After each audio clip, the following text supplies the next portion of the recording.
ಹುಲ್ಲಾಗು ಬೆಟ್ಟದಡಿ ಮನೆಗೆ ಮಲ್ಲಿಗೆಯಾಗು ಕಲ್ಲಾಗು ಕಷ್ಟದಲ್ಲಿ ಮಳೆಯ ವಿಧಿ ಸುರಿಯೇ ಬೆಲ್ಲ ಸಕ್ಕರೆಯಾಗು ದೀನ ದುರ್ಬಲರಿಗೆ ಎಲ್ಲರೊಳಗೊಂದಾಗು ಮಂಕುತಿಮ್ಮ ಎಂದು ಹೇಳುತ್ತಾ ನನ್ನ ಹೆಸರು ಕೃತಿಕಾ ಮಹಾಂತೇಶ್ ಹರ್ಮನಿ. ನಾನು 10ನೇ ತರಗತಿಯಲ್ಲಿ ಓದುತ್ತಿದ್ದು 10ನೇ ತರಗತಿಯ ರಾಸಾಯನಿಕ ಶಾಸ್ತ್ರ ಮೊದಲನೇ ಅಧ್ಯಾಯ ರಾಸಾಯನಿಕ ಕ್ರಿಯೆಗಳು ಮತ್ತು ಸಮೀಕರಣಗಳು.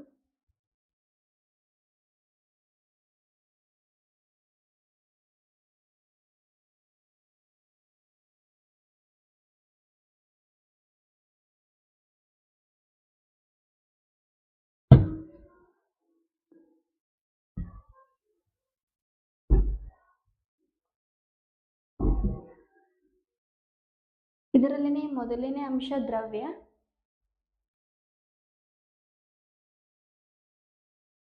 ದ್ರವ್ಯ ಅಂತಂದ್ರೆ ಏನಂತಂದ್ರ ದ್ರವ್ಯ ಅಂದ್ರ ಒಂದು ವಸ್ತು. ದ್ರವ್ಯ ಎದರಿಂದ ಮಾಡಲ್ಪಟ್ಟೈತಿ ಅಂದ್ರ ಸಣ್ಣ ಸಣ್ಣ ಕಣಗಳಿಂದ ಮಾಡಲ್ಪಟ್ಟೈತಿ.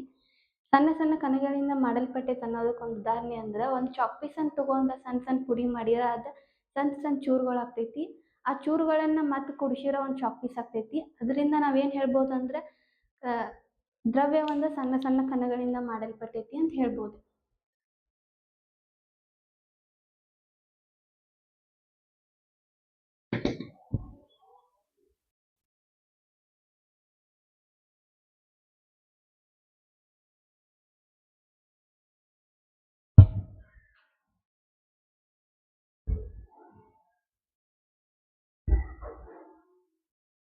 ನೆಕ್ಸ್ಟ್ ಬರೋದು ಯಾವ್ದಂತಂದ್ರ ದ್ರವ್ಯದ ಗುಣಲಕ್ಷಣಗಳು.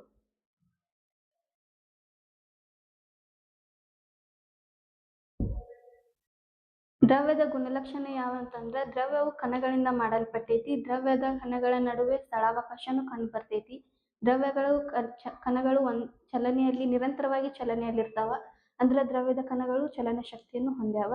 ದ್ರವ್ಯದ ಕಣಗಳಿಗೆ ಶಾಖವನ್ನು ನೀಡಿದಾಗ ವೇಗವಾಗಿ ಪ್ರಾರಂಭಿಸಕ ಸ್ಟಾರ್ಟ್ ಮಾಡ್ತಾವ.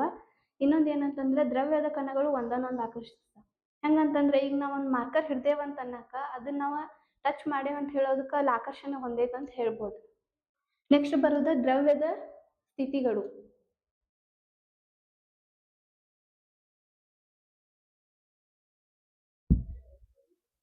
ದ್ರವ್ಯದ ಸ್ಥಿತಿಗಳು ಅಂತ ಬಂದಾಗ ಮೊದಲನೇದು ಘನ,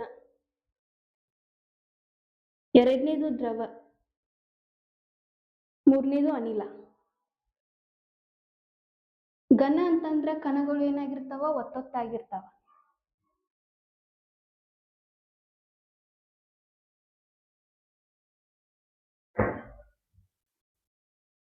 ಇದಕ್ ಉದಾಹರಣೆ ಹೇಳ್ಬೇಕಂದ್ರ ಕಟ್ಟಿಗೆ. ಇವ ಘನ ವಸ್ತುಗಳು ಏನಾಗಿರ್ತಾವ ಫುಲ್ ಗಟ್ಟಿಯಾಗಿರ್ತಾವ. ಎರಡನೇದು ದ್ರವದ ಕಣಗಳು ಸ್ವಲ್ಪ ವಿರಳವಾಗಿರ್ತಾವ.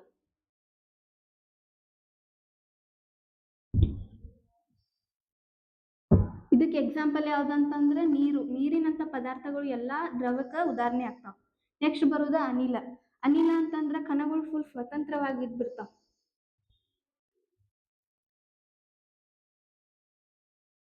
ಇದಕ್ಕೆ ಹೇಳ್ಬೇಕಂದ್ರ ಗಾಳಿ ಆಗ್ಲಿ, LPG ಆಗ್ಲಿ, ಕಾರ್ಬನ್ ಡೈಆಕ್ಸೈಡ್ ಆಗ್ಲಿ ಎಲ್ಲಾನು ಅನಿಲದಕ್ಕ ಉದಾಹರಣೆ ಆಗ್ತಾವ. ನೆಕ್ಸ್ಟ್ ಬರೋದು ಯಾವ್ದಂತಂದ್ರ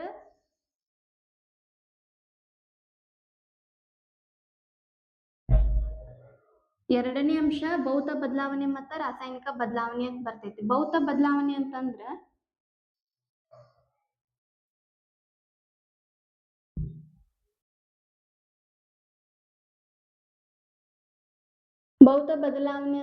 ಏನಂತಂದ್ರ ವಸ್ತುವಿನ ಭೌತಿಕ ಗುಣಗಳಾದ ಆಕಾರ, ಗಾತ್ರ, ಸ್ಥಿತಿ ಬದಲಾದರೂ ಅವುಗಳ ಗಾತ್ರ ಬದಲಾದರೂ ಅವು ಹೊಸ ವಸ್ತುವನ್ನ ಉಂಟು ಮಾಡುವುದಿಲ್ಲ. ಎರಡನೇ ಅಂಶ ಯಾವ್ದಂತಂದ್ರ ಭೌತ ಬದಲಾವಣೆ ಮತ್ತು ರಾಸಾಯನಿಕ ಬದಲಾವಣೆ. ಅದ್ರೊಳಗೆ ಫಸ್ಟ್ ಒಂದು ಭೌತ ಬದಲಾವಣೆ.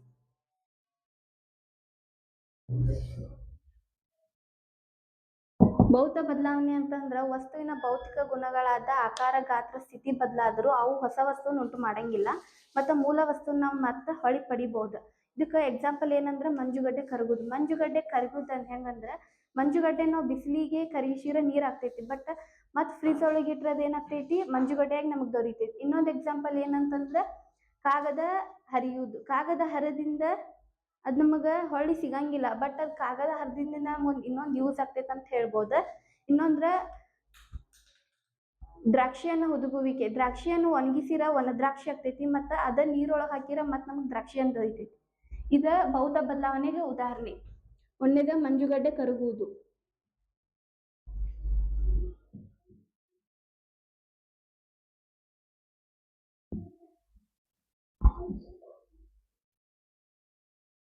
ಎರಡನೇದ ಕಾಗದ ಹರಿಯುವುದು.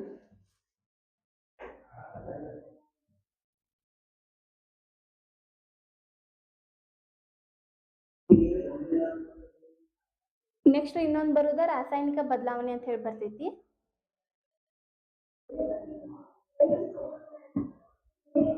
ರಾಸಾಯನಿಕ ಬದಲಾವಣೆ ಅಂತಂದ್ರ ಒಂದು ಅಥವಾ ಹೆಚ್ಚು ವಸ್ತುಗಳು ಸಂಪೂರ್ಣವಾಗಿ ಪ್ರತಿಕ್ರಿಯಿಸಿ ಹೊಸ ವಸ್ತುವನ್ನು ಉಂಟು ಮಾಡ್ತಾವ. ಇಲ್ಲೇ ಮೂಲ ವಸ್ತು ನಾವು ಮತ್ತೆ ಪಡೆಯೋಕ ಸಾಧ್ಯ ಇಲ್ಲ. ಇದಕ್ಕೆ ಎಕ್ಸಾಂಪಲ್ ಏನಂತಂದ್ರ ಆಹಾರ ಜೀರ್ಣ ಆಗುದು. ಆಹಾರ ಜೀರ್ಣ ಆಗಿ ನಮಗ್ ಶಕ್ತಿ ದೊರೀತೈತಿ, ಆದ್ರ ಅದು ಹೊಳ್ಳಿ ನಮಗ ಆಹಾರ ಹೊಳ್ಳಿ ಸಿಗಂಗಿಲ್ಲ. ಇದು ಎದಕ್ ಉದಾಹರಣೆ ಆಗ್ತೈತಿ ಅಂದ್ರ ರಾಸಾಯನಿಕ ಬದಲಾವಣೆಗೆ ಆಗ್ತೈತಿ. ಮತ್ತ ಕಾಗದ ಸುಡುದು, ಕಾಗದ ಸುಟ್ಟಿಂದ ನಮಗ ಬೂದಿ ಹೊಳ್ ಸಿಗ್ತೈತಿ, ಆದ್ರ ಕಾಗದ ಹೊಳ್ ಸಿಗಂಗಿಲ್ಲ. ಇನ್ನೊಂದ್ ಎಕ್ಸಾಂಪಲ್ ಹಾಲು ಮೊಸರ ಆಗ್ತೈತಿ. ಹಾಲು ಮೊಸರಾಗಿಂದ ನಮಗ್ ಮೊಸರು ದೊರೀತೈತಿ, ಬಟ್ ಹಾಲು ಮಾತ್ರ ಸಿಗಂಗಿಲ್ಲ. ಇವ್ ಎದಕ್ ಉದಾಹರಣೆ ಅಂತಂದ್ರೆ ರಾಸಾಯನಿಕ ಬದಲಾವಣೆ.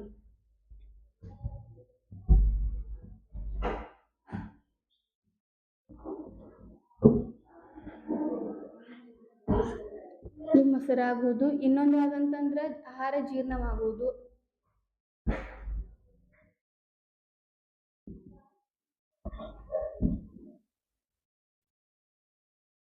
ಮತ್ತ ಕಾಗದ ಸುಡುವುದು.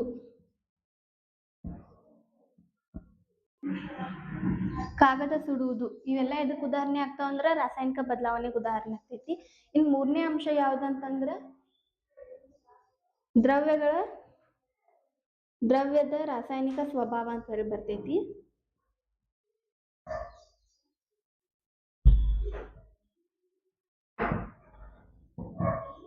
ಇದ್ರ ಒಳಗ ಒಂದು ಕಾಲಮ್ ಬರ್ತೈತಿ. ಒಂದನೇದ ರಾಸಾಯನಿಕ ಸಂಯೋಜನೆ,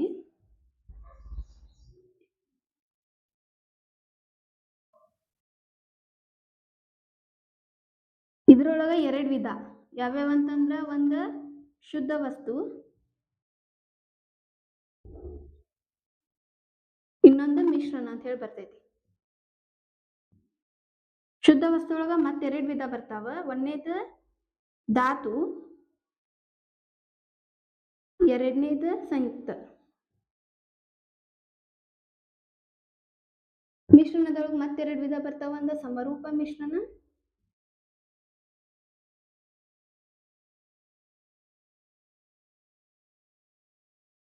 ಇನ್ನೊಂದ್ ಬರ್ತೈತಿ ಅಸಮರೂಪ ಮಿಶ್ರಣ.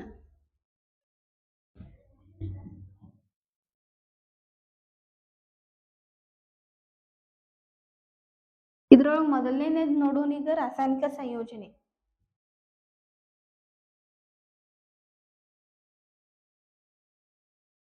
ಒಳ್ಳೆಕ ರಾಸಾಯನಿಕ ಸಂಯೋಜನೆ ಅಂತಂದ್ರೆ ಏನಂತ ನೋಡೋದು.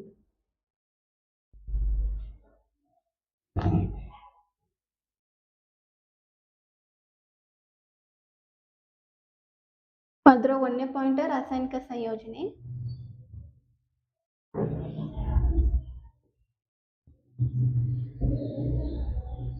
ರಾಸಾಯನಿಕ ಸಂಯೋಜನೆ ಅಂತಂದ್ರ 2 ಅಥವಾ 2ಕ್ಕಿಂತ ಹೆಚ್ಚು ಪ್ರತಿವರ್ತಕಗಳಿರ್ತಾವಲ್ಲ, ಅವ ಪ್ರತಿವರ್ತಕಗಳು ಸೇರಿ ಒಂದು ಉತ್ಪನ್ನವನ್ನು ಉಂಟು ಮಾಡ್ತೈತಲ್ಲ, ಅದಕ್ಕೆ ರಾಸಾಯನಿಕ ಸಂಯೋಜನೆ ಅಂತೇವಿ.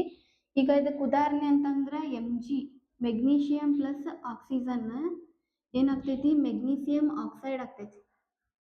ಇದು ಎದಕ್ಕೆ ಉದಾಹರಣೆ ಆಗ್ತೈತಿ ಅಂದ್ರ ರಾಸಾಯನಿಕ ಸಂಯೋಜನೆಗೆ ಉದಾಹರಣೆ ಆಗ್ತೈತಿ. ಇದ್ರೊಳಗೆ ಇದೇನಿದೆ, ಇದಿಷ್ಟು ಸೈಡ್ ಇದು ಪ್ರತಿವರ್ತಕ,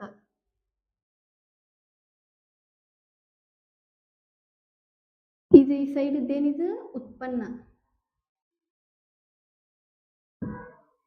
ಒಂದು ಅಥವಾ 2 ಅಥವಾ 2ಕ್ಕಿಂತ ಹೆಚ್ಚು ಪ್ರತಿವರ್ತಕಗಳು ಸೇರಿ ಏನಾಗ್ತೈತಿ, ಒಂದು ಉತ್ಪನ್ನ ಆಗ್ತೈತಿ. ಇದಕ್ಕೆ ರಾಸಾಯನಿಕ ಸಂಯೋಜನೆ ಅಂತಂತಾರೆ. ಇದ್ರೊಳಗೆ ನೆಕ್ಸ್ಟ್ ರಾಸಾಯನಿಕ ಸಂಯೋಜನೆ ಒಳಗ 2 ವಿಧ. ಒಂದು ಶುದ್ಧ ವಸ್ತು, ಒಂದು ಮಿಶ್ರಣ. ಈಗ ಅದ್ರೊಳಗೆ ಶುದ್ಧ ವಸ್ತು ಅಂದ್ರೆ ಏನಂತಂದ್ರ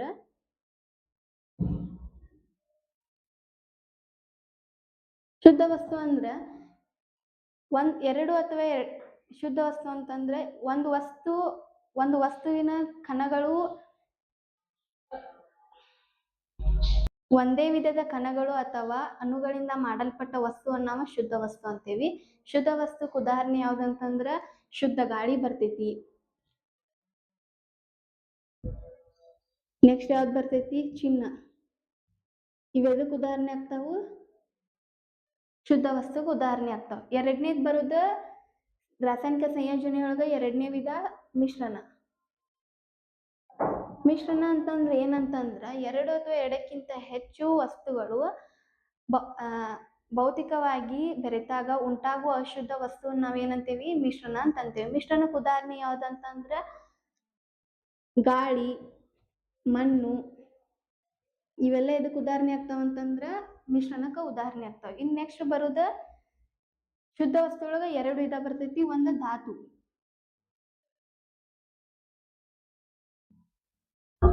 ಒಂದೇದ ಧಾತು.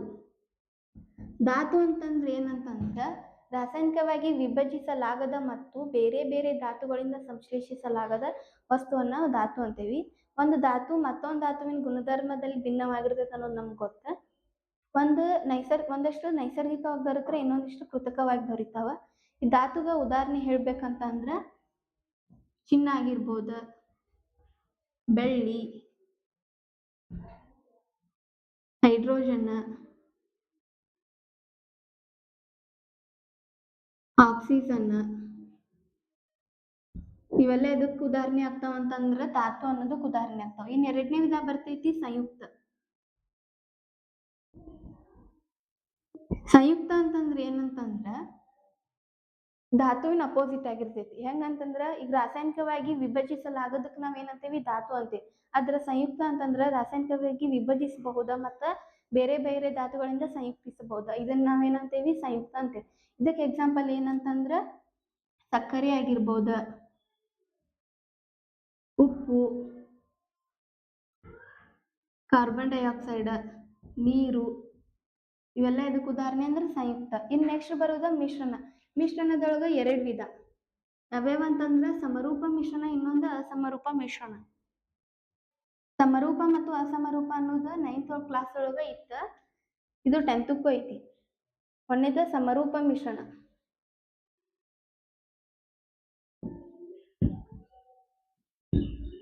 ಸಮರೂಪ ಮಿಶ್ರಣ ಅಂತಂದ್ರ ಕಣಗಳು ಸಮವಾಗಿರ್ತಾವ, ಯಾವುದು ಬಿಡಿ ಬಿಡಿಯೋದು ಏನು ಇರಂಗಿಲ್ಲ. ಇದಕ್ ನಾವ್ ಏನಂತೇವಿ? ಸಮರೂಪ ಮಿಶ್ರಣ ಅಂತ. ಇದಕ್ಕ ಹೆಂಗಂತಂದ್ರ ನೀರಿನೊಳಗ ಉಪ್ಪನ್ನ ಕರಗಿಸುವುದು.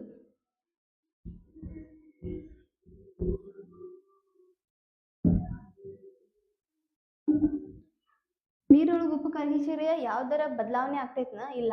ಹೆಂಗಂತಂದ್ರ ಈಗ ನೀರೊಳಗ ಉಪ್ಪು ಕರಗಿಸಿರ್ ನೀರ್ ಬಿಳಿಯಾಗೆ ಇರ್ತೈತಿ, ಬಟ್ ಯಾವ್ದು ಬದಲಾವಣೆ ಇರಂಗಿಲ್ಲ. ಇದಕ್ಕ ಸಮರೂಪ ಮಿಶ್ರಣ ಅಂತೇವಿ. ಆದ್ರ ಅದ್ರ ಟೇಸ್ಟ್ ಬದಲಾಗಿರ್ತೈತಿ, ಅದ್ರ ಬಣ್ಣ ಅದು ಏನು ಬದಲಾಗಿರಂಗಿಲ್ಲ. ಇದಕ್ಕ ಸಮರೂಪ ಮಿಶ್ರಣ ಅಂತೇವಿ. ಎರಡನೇದು ಇದ್ರೊಳಗ ಅಸಮರೂಪ ಮಿಶ್ರಣ. ಇಲ್ಲಿ ಏನಾಗಿರ್ತೈತಿ? ಬಣ್ಣನು ಬದಲಾಗಿರ್ತೈತಿ. ಇದಕ್ಕ ಅಸಮರೂಪ ಮಿಶ್ರಣ ಅಂತೇವಿ. ಹೆಂಗಂತಂದ್ರ ಈಗ ನೀರಿನೊಳಗ ಮಣ್ಣು ಕರಗಿಸುವುದು.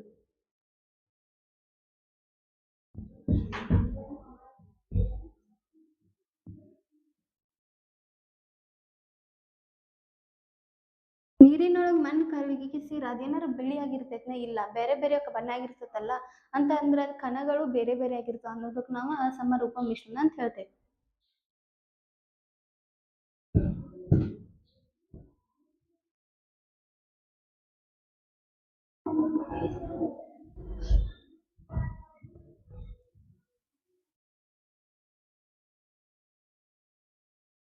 ನೆಕ್ಸ್ಟ್ ಬರೋದ ರಾಸಾಯನಿಕ ಕ್ರಿಯೆಯ ವಿಧಗಳು ಅಂತ ಹೇಳಿ ಬರ್ತೈತಿ. ಇದು ಎಷ್ಟನೇ ಪಾಯಿಂಟ್ ಇದೆ? 4ನೇ ಅಂಶ ಇದೆ ನಮ್ದ್ರೊಳಗ. ಯಾವ್ದ? ರಾಸಾಯನಿಕ ಕ್ರಿಯೆಯ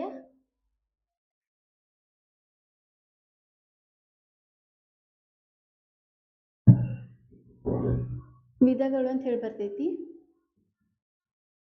ಇದ್ರೊಳಗ ಮೊದಲನೇದ ರಾಸಾಯನಿಕ ಸಂಯೋಜನೆ. ಈಗ ನಾವು ಆಲ್ರೆಡಿ ನೋಡೇ ಬಿಟ್ಟೇವ್ ರಾಸಾಯನಿಕ ಸಂಯೋಜನೆ ಅಂತ ಹೇಳಿ.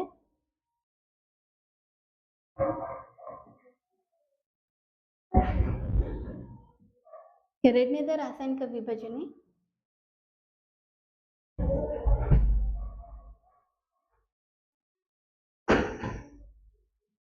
ಮೂರನೇದ ರಾಸಾಯನಿಕ ಸ್ಥಾನಪಲ್ಲಟ.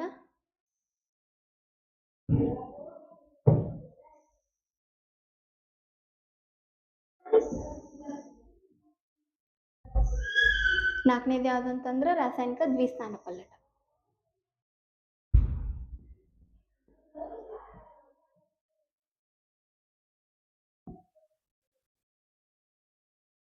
ಪಲ್ಲಟ.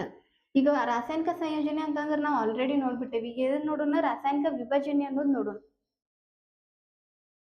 ಯಾವ್ದು? ರಾಸಾಯನಿಕ ವಿಭಜನೆ. ರಾಸಾಯನಿಕ ವಿಭಜನೆ ಅಂತಂದ್ರ ಈಗ ಒಂದು ಪ್ರತಿವರ್ತಕ ಇರ್ತೈತಿ. ಈಗ ಅವೆಲ್ಲ Mg ತಗೊಂಡಿದ್ದೀವಲ್ಲ, ಈ ಸಲ ಹೈಡ್ರೋಜನ್ ತಗೊಂಡು H2 plus H plus O2 equal to H.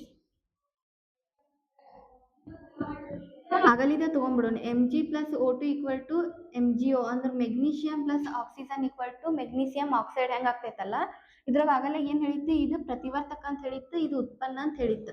ಇಲ್ಲಿ ಏನಾಗ್ತೈತಿ? ವಿಭಜನೆ ಕ್ರಿಯೆ ಒಳಗ ಇದರ ಅಪೋಸಿಟ್. ಇಲ್ಲಿ ಎರಡು ಪ್ರತಿವರ್ತಕಗಳು ಸೇರಿ ಒಂದು ಉತ್ಪನ್ನ ಆದ್ರೆ, ಇಲ್ಲಿ ಎರಡು ಉತ್ಪನ್ನ ಸೇರಿ ಒಂದು ಪ್ರತಿವರ್ತಕ ಆಕೈತಿ. ಅದನ್ನ ನಾವೇನಂತೇವೆ ಅಂದ್ರೆ ರಾಸಾಯನಿಕ ವಿಭಜನೆ ಅಂತೀವಿ. ರಾಸಾಯನಿಕ ವಿಭಜನೆಗೆ ಏನ್ ಎಕ್ಸಾಂಪಲ್ ಅಂತಂದ್ರ ಫೆರಸ್ ಸಲ್ಫೈಡ್ ಏನಾಗ್ತೈತಿ? Ferrous oxide plus sulphur dioxide, sulphur trioxide ಆಗ್ತೈತಿ. ಇದು ಎದಕ್ ಉದಾಹರಣೆ ಆಗ್ತೈತಿ ಅಂದ್ರೆ ವಿಭಜನೆಗೆ ಉದಾಹರಣೆ ಆಗ್ತೈತಿ. ಹೆಂಗಂತಂದ್ರ ಈಗ ಇದೊಂದು ಪ್ರತಿವರ್ತಕ. ಈ ಒಂದು ಪ್ರತಿವರ್ತಕ ವಿಭಜನೆ ಹೊಂದಿ ಎಷ್ಟು? ಎರಡು ಅಥವಾ ಎರಡಕ್ಕಿಂತ ಹೆಚ್ಚು ಉತ್ಪನ್ನ ಆಗ್ಯಾವಲ್ಲ, ಇದಕ್ ನಾವ್ ಏನಂತೀವಿ? ರಾಸಾಯನಿಕ ವಿಭಜನೆ ಅಂತೀವಿ. ಇನ್ ಮೂರನೇದ್ ಬರ್ತೈತಿ ರಾಸಾಯನಿಕ ಸ್ನಾನ ಪಲ್ಲಟ ಅಂತ.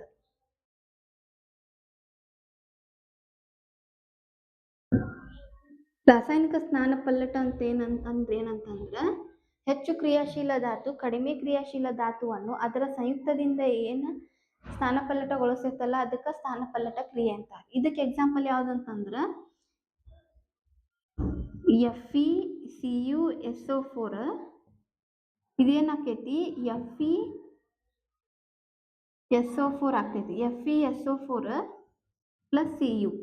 ಇಲ್ಲಿ ಏನಾಗತ್ತೈತಿ ಅಂದ್ರ ಫೆರಸ್ ಸಲ್ಫೈಡ್ ಏನಾಗ್ತೈತಿ? ಫೆರಸ್ ಸಲ್ಫೈಡ್ ಇದ ತಾಮ್ರವನ್ನ ವಿಭಜನೆ ಮಾಡತೈತಿ. ಇಲ್ಲಿ ಏನಾಗ್ತೈತಿ ಅಂದ್ರ ಫೆರಸ್ ಸಲ್ಫೈಡ್ ತಾಮ್ರವನ್ನು ಸ್ಥಾನ ಪಲ್ಲಟಗೊಳಿಸ್ತೈತಿ. ಹಂಗ ಅದ ಏನ್ ಹೇಳ್ಬೋದು ಅಂದ್ರೆ ಹೆಚ್ಚು ಕ್ರಿಯಾಶೀಲ ಧಾತು ಕಡಿಮೆ ಕ್ರಿಯಾಶೀಲ ಧಾತುವನ್ನು ಅದರ ಸಂಯುಕ್ತದಿಂದ ಸ್ಥಾನ ಪಲ್ಲಟಗೊಳಿಸ್ತೈತಲ್ಲ, ಅದಕ್ಕ ರಾಸಾಯನಿಕ ಸ್ಥಾನ ಪಲ್ಲಟ ಕ್ರಿಯೆ ಅಂತ ಹೇಳ್ಬೋದು. ಇನ್ ನಾಲ್ಕನೇದ್ ಬರ್ತೈತಿ ರಾಸಾಯನಿಕ ದ್ವಿಸ್ಥಾನ ಪಲ್ಲಟ.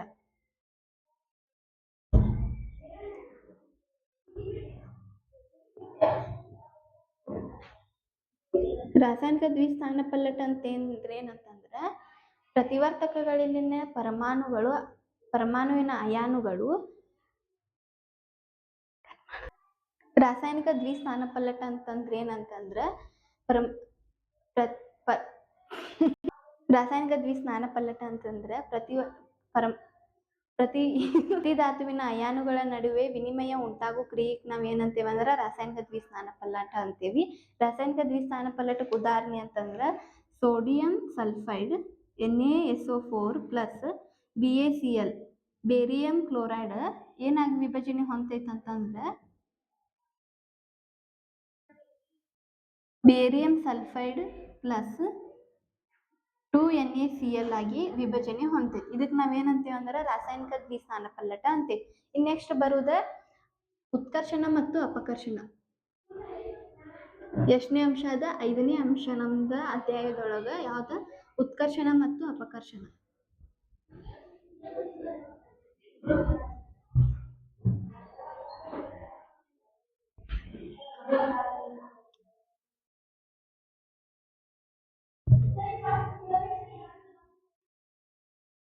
ಉತ್ಕರ್ಷಣ ಮತ್ತು ಅಪಕರ್ಷಣ.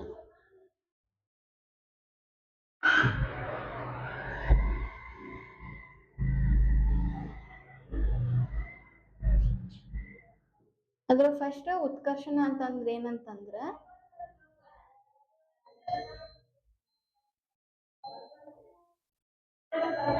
ಒಂದೇದು ಉತ್ಕರ್ಷಣ ಅಂತಂದ್ರ ರಾಸಾಯನಿಕ ಕ್ರಿಯೆಯಲ್ಲಿ ವಸ್ತು ಒಂದು ಆಕ್ಸಿಜನ್ ಪಡೆದುಕೊಂಡ ಹೈಡ್ರೋಜನ್ ಕಳ್ಕೊಂಡ್ರೆ ನಾವನ್ನ ಉತ್ಕರ್ಷಣ ಅಂತೀವಿ. ಈಗ ಎಕ್ಸಾಂಪಲ್ ಏನಂತಂದ್ರ 2Cu ಪ್ಲಸ್ O2. ಈಗ ಏನಾಕೈತಿ? ಇದು 2CuO ಆಗ್ತೈತಿ. ಇಲ್ಲಿ ಏನಾಗ್ತೈತಿ? ಆಕ್ಸಿಜನ್ ಪಡ್ಕೋತೈತಿ, ಬಟ್ ಹೈಡ್ರೋಜನ್ ಇಲ್ಲಿ ಇಲ್ಲೇ ಇಲ್ಲ, ಅದು ಹೈಡ್ರೋಜನ್ ಕಳ್ಕೊಂಡ್ಬಿಟ್ಟೈತಿ. ಇಲ್ಲಿ 2Cu plus O2 equal to 2CeO ಆಗೈತ. ಅಲ್ಲಿ ಇಲ್ಲಿ ತಾಮ್ರದ ಪುಡಿ ಏನಾಗೈತಿ, ಪುಡಿ ಪ್ಲಸ್ ಏನಾಗೈತಿ ಆಕ್ಸಿಜನ್ ಸೇರಿ ಏನಾಗೈತಿ ತಾಮ್ರದ ಆಕ್ಸೈಡ್ ಆಗೈತಿ.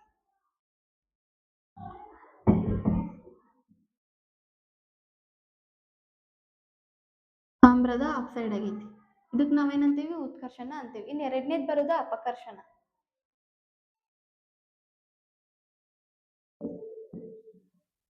ಅಪಕರ್ಷಣ ಅಂತಂದ್ರೆ ಏನಂತಂದ್ರೆ ಇದ್ರ ಅಪೋಸಿಟ್, ಹೈಡ್ರೋಜನ್ ಪಡ್ಕೋತೈತಿ, ಆಕ್ಸಿಜನ್ ಕಳ್ಕೋತೈತಿ.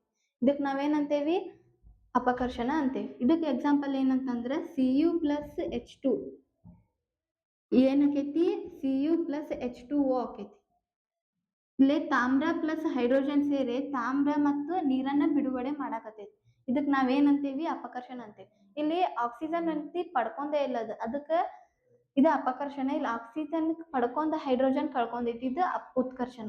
ಇನ್ ನೆಕ್ಸ್ಟ್ ಬರೋದ ಇವೆರಡು ಸೇರಿ ಏನಾಗ್ತೈತಿ ಅಂದ್ರ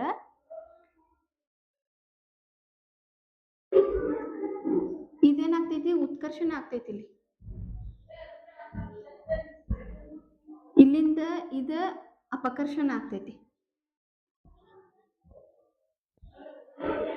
ಉತ್ಕರ್ಷಣ ಮತ್ತು ಅಪಕರ್ಷಣ ಎರಡಕ್ಕೂ ನಾವೇನಂತೇವೆ, ಎರಡೂ ಆಗೋದಕ್ ನಾವೇನಂತೇವೆ ಅಂದ್ರ ರೆಡಾಕ್ಸ್ ಕ್ರಿಯೆ ಅಂತ ಹೇಳ್ತೇವೆ. ರೆಡಾಕ್ಸ್ ಕ್ರಿಯೆ ಅಂತಂದ್ರೆ ಏನಂತಂದ್ರ ಪ್ರತಿ ಧಾತುವಿನ ಪರಮಾಣು ಒಂದು ಪ್ರತಿವರ್ತಕ ಉತ್ಕರ್ಷಣಗೊಂಡು ಇನ್ನೊಂದು ಪ್ರತಿವರ್ತಕ ಅಪಕರ್ಷಣಗೊಂಡ್ರ ನಾವು ಅದಕ್ಕೆ ರೆಡಾಕ್ಸ್ ಕ್ರಿಯೆ ಅಂತ ಹೇಳ್ತೇವೆ. ರೆಡಾಕ್ಸ್ ಕ್ರಿಯೆಗೆ ಉದಾಹರಣೆ ಇದ ಬರ್ತೈತಿ. ಇಷ್ಟ ಹೇಳಿ ನನ್ನ ವಿಷಯವನ್ನು ಮುಗಿಸುತ್ತೇನೆ.